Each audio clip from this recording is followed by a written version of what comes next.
Welcome to our continuing series, Questions and Answers, from the works of Sri Aurobindo and the Mother. Today we conclude our series on Consecration, Part 8, from Sri Aurobindo. Thus arises the attraction, and, it would seem, the necessity of the principle of exclusive concentration, which plays so prominent a part in the specialized schools of yoga.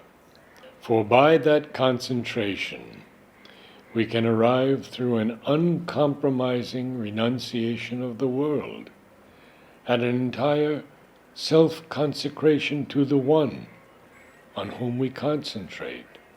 It is no longer incumbent on us to compel all the lower activities to the difficult recognition of a new and higher spiritualized life, and train them to be its agents or executive powers. It is enough to kill or quiet them, and keep at most the few energies necessary, on one side, for the maintenance of the body, and on the other, for communion with the divine.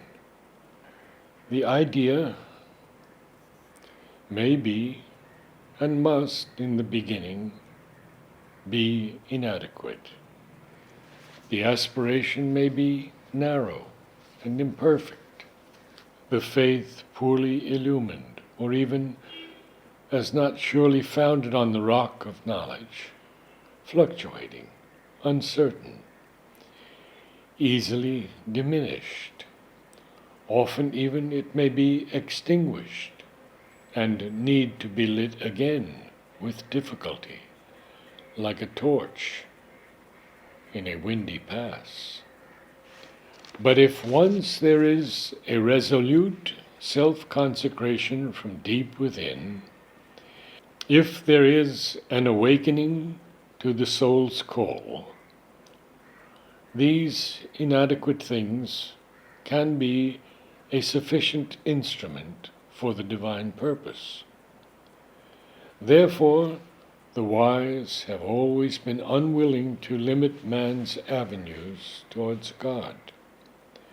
They would not shut against his entry even the narrowest portal, the lowest and darkest postern, the humblest wicket gate. Any name, any form, any symbol, any offering has been held to be sufficient if there is the consecration along with it. For the divine knows himself in the heart of the seeker and accepts the sacrifice. But still, the greater and wider the moving idea force behind the consecration, the better for the seeker. His attainment is likely to be fuller and more ample. If we are to attempt an integral yoga, it will be as well to start with an idea of the divine that is itself integral. There should be an aspiration in the heart, wide enough for a realization without any narrow limits. Not only should we avoid a sectarian religious outlook, but also all one-sided philosophical conceptions which try to shut up the ineffable in a restricting mental formula.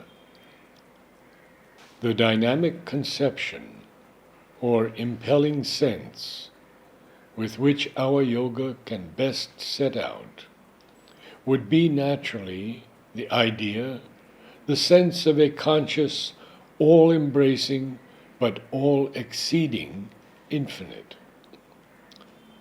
Our outlook must be to a free, all-powerful, perfect, and blissful one and oneness, in which all beings move and live, and through which all can meet and become one. The yoga must start with an effort, or at least a settled turn towards this total concentration, a constant and unfailing will of consecration of all ourselves to the Supreme is demanded of us, an offering of our whole being and our many-chambered nature to the Eternal, who is the All. The effective fullness of our concentration on the one thing needful to the exclusion of all else will be the measure of our self-consecration to the One, who is alone desirable.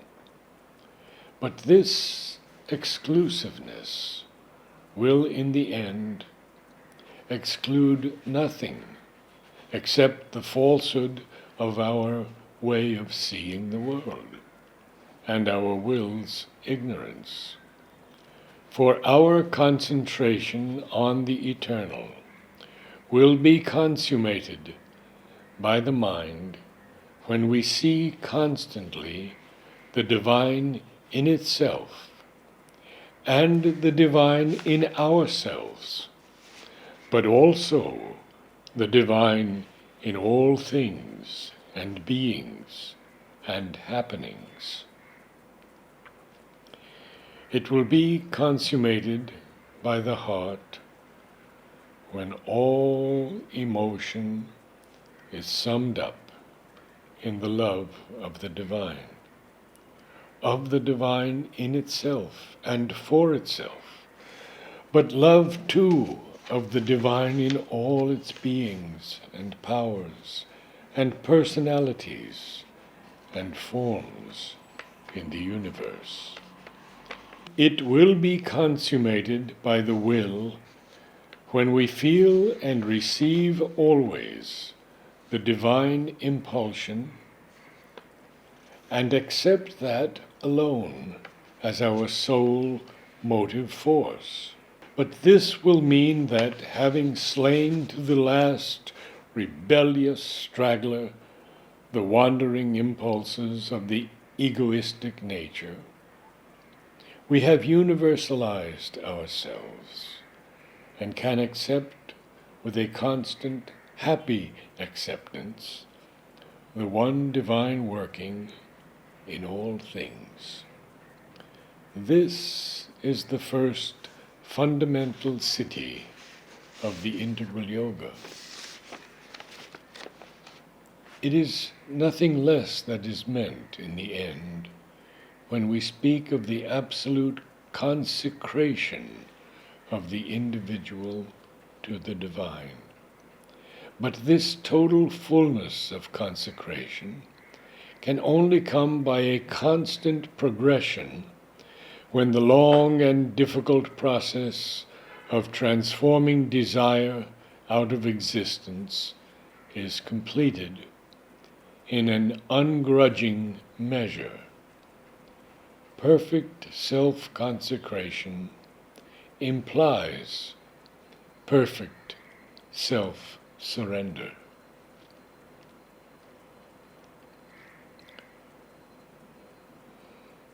In the first movement of self-preparation, the period of personal effort, the method we have to use is this concentration of the whole being on the divine that it seeks, and as its corollary, this constant rejection, throwing out, catharsis of all that is not the true truth of the divine, an entire consecration of all that we are, think, feel, and do will be the result of this persistence.